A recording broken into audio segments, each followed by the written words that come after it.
Hello दोस्तों। तो ये है जो अपना यूनिट 3 का लास्ट वीडियो है। इसमें हम देखेंगे research guidelines for evaluating and safety and efficacy of herbal medicine. इसमें देखते हैं क्या है, इसमें इंट्रोडक्शन है। इसमें क्या करते हैं, herbal drugs are widely used in traditional and modern health care. तो जो हर्बल मेडिसिन है उसको वाइडली यूज होता रहा है पुराने समय में, ट्रेडिशनल टाइम में, और मॉडर्न जो हेल्थ केयर है उसमें भी जो हर्बल मेडिसिन है उसका बहुत ही रोल है। ठीक, इसके बाद ensuring safety and efficacy is critical before the public use. तो इसकी सेफ्टी और एफिकेसी क्रिटिकल होती है, ठीक, पब्लिक यूज को करने से पहले ये हमको इंश्योर करना पड़ता है उसकी सेफ्टी को और एफिकेसी को। Research guidelines help the standardise evaluation and reduce risk. तो जो रिसर्च की गाइडलाइंस होती हैं वो क्या करती हैं, वो एक स्टैंडर्ड प्रोवाइड करवाती हैं एवेल्यूएशन के लिए, जिससे क्या होता है कि कोई भी रिस्क को रिड्यूस किया जाता है, रिस्क को रिड्यूस किया जा सकता है जो रिसर्च गाइडलाइंस हैं उनके द्वारा। ठीक, क्या क्या इसके ऑब्जेक्टिव रिसर्च गाइडलाइंस के, तो ये क्या करती हैं, जो रिसर्च गाइडलाइंस होती है वो इंश्योर करती हैं किसको, क्वालिटी को, सेफ्टी को और थेराप्यूटिक एफिकेसी को। ठीक, क्वालिटी क्या होती है, सेफ्टी, थेराप्यूटिक एफिकेसी। क्वालिटी में ये सब पैरामीटर होते हैं क्वालिटी के। क्वालिटी का मतलब होता है कि कोई भी ऐसा प्रोडक्ट जो कि कस्टमर की जो रिक्वायरमेंट है उसको कितना फुलफिल कर रहा है, वो इस प्रोडक्ट की क्वालिटी कहलाती है। इसके बाद होती है सेफ्टी। सेफ्टी का मतलब क्या होता है, सेफ्टी का मतलब होता है कि कोई भी प्रोडक्ट है उसको कोई भी पर्सन इनटेक कर रहा है तो उसका कोई भी हार्मफुल इफेक्ट नहीं होना चाहिए हमारी बॉडी को, वो सेफ्टी कहलाती है। इसके बाद हो रहा है थेराप्यूटिक एफिकेसी। कोई भी प्रोडक्ट को अगर ले रहा है, कोई भी मेडिसिन को, हर्बल ड्रग्स को ले रहा है तो वो कितना इफेक्टिव हो रहा है, वो थेराप्यूटिक माने उस डिसीज़ को में कितना असरदार है, तो वो इसमें देखा जा रहा है। इसके बाद है protect consumer from adverse effect. तो जो भी इसको कंज्यूम कर रहा है, कंज्यूमर है, पेशेंट है, उसके जो एडवर्स इफेक्ट हैं उसको प्रोटेक्ट कर किया जा सकता है इस गाइडलाइंस के द्वारा। इसके बाद प्रोवाइड साइंटिफिक वैलिडेशन। जो साइंटिफिक वैलिडेशन होता है उसको प्रोवाइड किया जाता है वो ट्रेडिशनल यूज।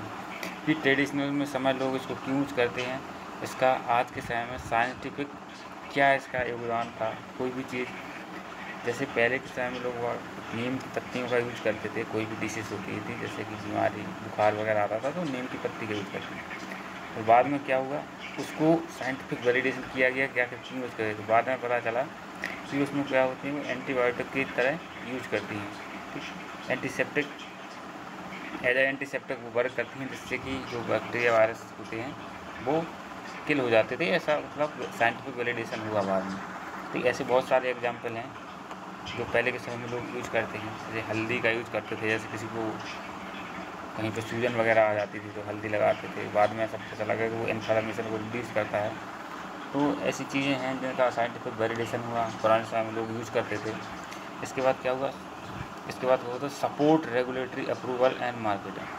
तो जो रेगुलेटरी का सपोर्ट है वो प्रॉपर बना रहे। यदि किसी भी ड्रग्स को, हर्बल ड्रग को, उसमें अगर रिसर्च की गाइडलाइंस प्रॉपर फॉलो हो रहा है तो जो रिसर्च गाइडलाइंस होती हैं वो अप्रूवल में हेल्प करती हैं। ठीक, किसी भी रेगुलेटरी के लिए, रेगुलेटरी बोले किसी भी कंट्री की जो रेगुलेटरी बॉडी होती है वो हमारे ड्रग्स को अलाउ करती है कि आप इसमें हमारा जो भी अपना मेडिसिन है वो बेच सकते हैं। उसकी जो भी रिक्वायरमेंट है उसको आपको फुलफिल करना पड़ेगा, ठीक, उसकी मार्केटिंग के लिए। तो ऐसा उसमें देखा गया है। अब इसके बाद क्या है, जनरल रिसर्च अप्रोच। क्या जनरल रिसर्च अप्रोच है, लिटरेचर रिव्यू और ट्रेडिशनल यूज। लिटरेचर रिव्यू में हेल्प करती है ट्रेडिशनल यूज़ के लिए।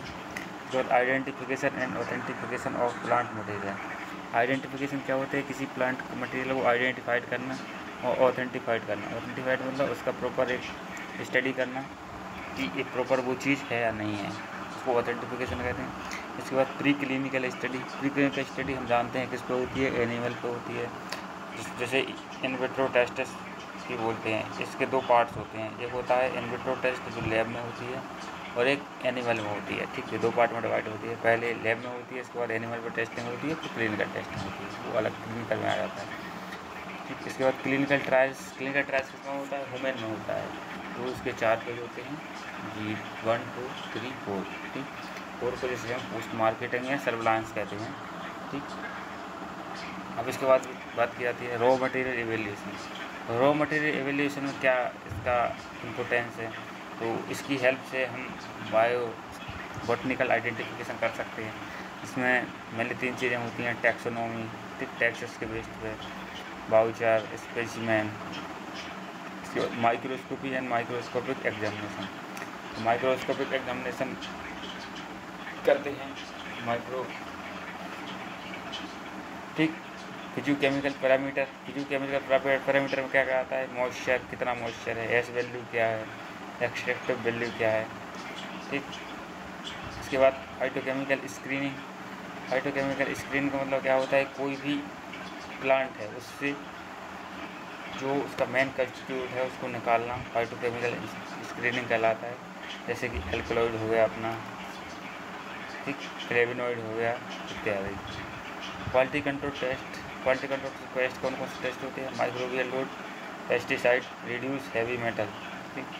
तो क्वालिटी कंट्रोल टेस्ट में हमारा माइक्रोबियल लोड आता है, पेस्टिसाइड्स आता है, रेजिड्यू आता है, हैवी मेटल्स होता है, ये सब चीज़ें हम उसमें देखते हैं, जो भी हमारा क्वालिटी कंट्रोल टेस्ट होता है। इसके बाद आता है pre clinical evaluation. Pre clinical evaluation में हम क्या देखते हैं, तो प्री क्लिनिकल एवेल्यूशन में एक्यूट टॉक्सिसिटी स्टडीज करते हैं। एक्यूट टॉक्सिसिटी, एक्यूट मतलब क्या है कि कम समय में उस ड्रग का कितना टॉक्सिक इफेक्ट प्रोड्यूस हो रहा है, वो हम इसमें प्री क्लिनिकल एवेल्यूशन में देखते हैं। इसके बाद आता है सब acute and chronic toxicity study. सब एक्यूट का मतलब क्या आता है कि थोड़े और समय में, ठीक, कम टाइम में। क्रोनिक, 3 चीज़ों की हम मेनली प्री क्लिनिकल स्टडी करते हैं, टॉक्सिसिटी स्टडी बोलते हैं, जिससे जो ओनली हम एनिमल में करते हैं। इसके बाद फार्माकोलॉजिकल एक्टिविटी। फार्माकोलॉजिकल एक्टिविटी मतलब कैसे उसका, कैसे वो बॉडी में काम कर रही है, कौन से रिसेप्टर पर वर्क कर रही है, कौन सी प्रोसेस को फॉलो कर रही है, जिसमें एब्जॉर्प्शन, डिस्ट्रीब्यूशन, मेटाबॉलिज्म, एक्सक्रीशन आता है। इसके बाद dose finding study. Dose finding study का मतलब क्या है कि हमको ये पता चल जाता है कि इस ड्रग का पर्टिकुलर डोज क्या होना चाहिए, ठीक। इसके बाद जीनोटॉक्सिसिटी। जीनोटॉक्सिसिटी मतलब जीन्स का इसमें क्या रोल कर रही है, अगर किस जीन्स पर कैसे काम कर रही है, इसके बारे में पता चलता है। कार्सिनोजेनिसिटी। कार्सिनोजेनिसिटी टेस्ट का मतलब ये होता है कि हमको उसमें ये पता चल जाता है कि जो ड्रग्स है हमारी वो कोई कैंसर को कॉज तो नहीं कर रही है, ठीक, वो इसमें हमें पता चल जाता है। अब क्लिनिकल एवेल्यूशन। क्लिनिकल एवेल्यूशन में अपना क्लिनिकल ट्रायल आता है। क्लिनिकल ट्रायल से तुम्हारे 4 फेज होते हैं, जैसे फेज 1, फेज 2, फेज 3, फेज 4, ठीक। इसमें पहला होता है safety and tolerability of healthy volunteer. तो फेज 1 में हम जानते हैं सबसे पहले जो हमारे हेल्दी वॉलंटियर्स होते हैं उस पर सेफ्टी की स्टडी की जाती है, मतलब कि हमारे जो ड्रग्स है वो किसी प्रकार का कोई हार्मफुल इफेक्ट को नहीं प्रोड्यूस कर रहा है बॉडी में, तो उसको फेज 1 में करते हैं। एक फेज 2 में क्या करते हैं, efficacy and dose optimisation in patient. इसके बाद हमारा जो प्रोडक्ट है वो कितना इफेक्टिव है उसको इसमें हम देखते हैं, जिसमें हमारा जो डोज होता है मेन ह्यूमन यूज के लिए वो डिसाइड होता है इसी में ही, फेज 2 में। इसके बाद फेज 3 आता है। फेज 3 क्या होता है, इसमें लार्ज स्केल मतलब बहुत बड़ी पॉपुलेशन पे हम अपना जो भी मेडिसिन है उसको देते हैं। इससे क्या होता है कि एफिकेसी का हमें पता चलता है और सेफ्टी स्टडीज़ होती है एक लार्ज पॉपुलेशन में। इसके बाद यहाँ से हमारी ड्रग मार्केट में पहुँच जाती है। मार्केट में पहुँचने के बाद फेज 4 आता है। फेज 4 में क्या होता है, पोस्ट मार्केटिंग मॉनिटरिंग। इसे फार्माकोविजिलेंस के नाम में आते हैं, जिसे बोलते हैं पोस्ट मार्केटिंग मॉनिटरिंग। ये जब तक हमारी ड्रग मार्केट में है तब तक ये चलती रहती है, और मार्केट से जैसी कंप्लाइंस आती है उस हिसाब से अपने ड्रग में चेंजेस करते हैं, ठीक। इसके बाद है एथिकल कंसिडरेशन। एथिकल कंसिडरेशन का मतलब है इन्फॉर्म कंसेंट फ्रॉम पार्टिसिपेंट। जो भी इसमें इन्वॉल्व हो रहा है उससे प्रॉपर हमें कंसेंट करना पड़ता है कि आपको इस ड्रग में इन्वॉल्व कर रहे हैं तो आप इस चीज़ के लिए राज़ी हैं या नहीं है, तो वो इस चीज़ में देखा जाता है। Approval from institutional ethical committee. जो भी अपनी कमेटी है, मानव होती है ना, ये अलग अलग जो ह्यूमन की हेल्थ से रिलेटेड वर्क करती हैं, उनसे हमें अप्रूवल लेना पड़ता है, ठीक। इसके बाद हमारा आता है good clinical practices, GCP। Proper हमें गुड क्लिनिकल प्रैक्टिस का फॉलो करना पड़ता है। Protection from indigenous knowledge and right. जो भी इंडिजिनियस नॉलेज है और राइट है उसको हमें प्रॉपर प्रोटेक्शन करना पड़ रहा है। इसके बाद आता है रेगुलेटरी गाइडलाइंस। रेगुलेटरी गाइडलाइंस में हमारी क्या आता है, WHO guidelines for the assessment of herbal medicine. जो WHO की गाइडलाइंस हैं उसको असेसमेंट करना पड़ता है वो हर्बल मेडिसिन के लिए, ठीक। इसके बाद ICH की गाइडलाइंस हमें प्रॉपर फॉलो करना पड़ता है। ICH बोले तो इंटरनेशनल काउंसिल फॉर हार्मोनाइजेशन, ठीक। इसके बाद थर्ड आता है इंडियन रेगुलेटरी बॉडी। इसमें हमारी आयुष आती है, CDSC होती है। आयुष में क्या कहता है, आयुर्वेदा, योगा, यूनानी, सिद्धा, होम्योपैथी, ये आयुष डिपार्टमेंट होता है, मिनिस्ट्री ऑफ आयुष से होता है, ठीक। इसके बाद CDSC का होता है जो हमारी रेगुलेटरी बॉडी है इंडिया की ड्रग्स की, उसकी प्रॉपर गाइडलाइन को फॉलो करना पड़ता है। डॉक्यूमेंटेशन प्रॉपर रखना पड़ता है हमें, डोजर, प्रिपरेशन, क्वालिटी, सेफ्टी जो भी रिपोर्ट है उसका प्रॉपर हमें रिकॉर्ड रखना पड़ता है। इसके बाद quality assurance and good practices, ठीक। जो भी GAP है, GACP है उसको प्रॉपर हमें फॉलो करना पड़ता है। GMP का प्रॉपर फॉलो करना पड़ता है। Standardisation of batch to batch consistency, तो जो भी हमारा बैच टू बैच है, बैच टू बैच मतलब सेम बैच, जो पहले बैच में था वही दूसरे बैच में होना चाहिए, तीसरे बैच में होना चाहिए। उसका जो स्टैंडर्ड है उसको प्रॉपर कंसिस्टेंसी उसकी मेंटेन रखना पड़ता है।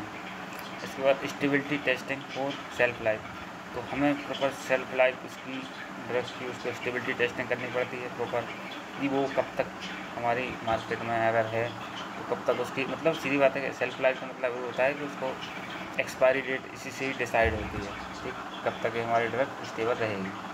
उसके बाद challenges in herbal medicine research, क्या क्या जो हर्बल मेडिसिन की रिसर्च कर रहे हैं अपन, उसमें क्या क्या चैलेंजेस आ सकते हैं। Complex composition of herbal product, तो जो हमारे हर्बल प्रोडक्ट हैं उसका कंपोजिशन थोड़ा कम्प्लेक्स होता है, उसको फाइंड आउट करना थोड़ा कम्प्लेक्स होता है।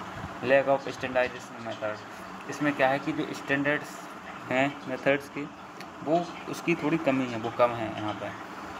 Variability in plant source, plant का जो सोर्स है उसमें वेरिएबल होता है, किसी में ज़्यादा अमाउंट में होता है, किसी में कम होता है, तो अलग अलग हो सकता है। और जो भी प्रिपरेशन करते हैं उसमें भी थोड़ा वेरिएशन हो सकता है। Ethical and cultural issue, ethical issue है इसमें, कल्चरल इशू मतलब अलग अलग जगह पे लोगों को कुछ और मानना है, हमारा कुछ और मानना है, तो वो ये थोड़ा कल्चरल इशू भी आ जाता है। लिमिटेड फंडिंग एंड इंफ्रास्ट्रक्चर, इसमें क्या है कि लोग ध्यान नहीं दे रहे हैं और थोड़ा गवर्नमेंट का सपोर्ट भी कम है, और इंफ्रास्ट्रक्चर भी यहाँ पर थोड़ा लेस डेवलप है, लिमिटेड है, इसलिए इसमें इसके चैलेंजेस हैं कुछ हर्बल ड्रग रिसर्च के। इसमें केस स्टडी है, एग्जाम्पल जैसे मान लो ashwagandha for stress management. Ashwagandha का हम यूज किस लिए करते हैं, उससे क्या होता है, स्ट्रेस का मैनेजमेंट होता है।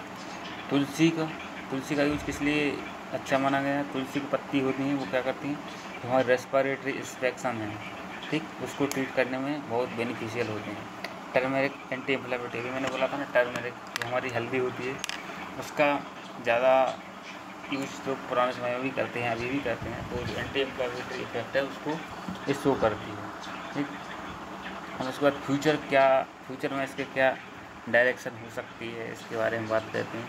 तो use for modern analytical technique, तो इसमें जो हमारी मॉडर्न एनालिटिकल टेक्निक है उसको हमें यूज़ करना पड़ेगा, जैसे कि HPLC, ठीक, LEC, उसके बाद MS, integration of traditional knowledge with scientific research, हमें इंटीग्रेशन करना पड़ेगा ट्रेडिशनल नॉलेज से और साइंटिफिक रिसर्च से, दोनों को कम्बिनेशन के साथ ही हमें उसका इंटीग्रेशन करना पड़ेगा। जैसे हम हल्दी यूज करते हैं तो क्यों करते हैं, क्या उसका पर्पज़ है, कैसे वो काम करती है, इसके बारे में थोड़ा साइंटिफिक वैलिडेशन हमें करना पड़ेगा।